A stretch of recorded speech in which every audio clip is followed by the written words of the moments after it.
Think about a typical school day. You sit on classroom desks, eat on lunch trays, and even play on hardwood floors. What do these all have in common? They can all easily be vectors for COVID-19.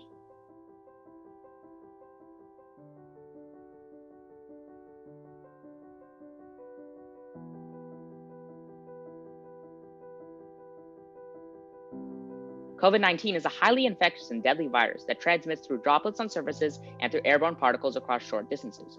So why would schools breed mass infections, as seen by the over 214,000 cases on college campuses? While there are several other issues like forgetting to wear a mask and blatantly disregarding social distancing procedures, there's one simple answer: surfaces. Think about this. If an infected student sits on a classroom desk, COVID particles will last for days to weeks. Imagine who else is sitting there. Teachers, other students, faculty, and maintenance, all of whom will be infecting different seats in different classrooms, and now it isn't a surprise that there are raging pandemics across schools. Compounding these issues is the fact that several million students face insurmountable challenges in virtual learning that can affect the workforce for a generation. According to the Department of Education, around 9.4 million children aged 3 to 18 do not have internet access and are thus at a severe learning disadvantage. Furthermore, many families depended on school lunches to feed their children. While a number of public schools have implemented lunch distribution programs during the pandemic, 2 in 5 households with children under 12 experience food insecurity.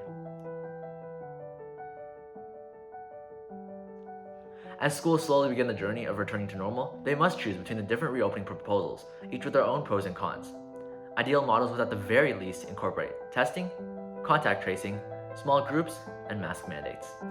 One concerning method proposes that all students and faculty simply ignore the virus and attend school to achieve herd immunity.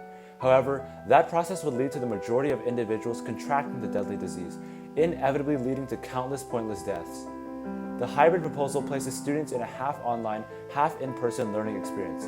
This model allows for students to experience the benefits of in-person learning, such as social interaction with peers and a more focused learning environment. However, a hybrid system would be much more difficult for faculty to balance, as well as pose many logistical challenges. A pass or fail grading system would exacerbate class inequality. On the other hand, many boarding schools as well as sports organizations like the NBA implement the idea of bubbles, in which all persons entering and leaving campus would be tested for COVID-19 to ensure a safe learning environment. However, the bubbles model presents even greater logistical challenges and is very hard for normal schools to maintain. Overall, while the situation may seem hopeless, Just remember that following the science Keeps ourselves and each other safe and healthy.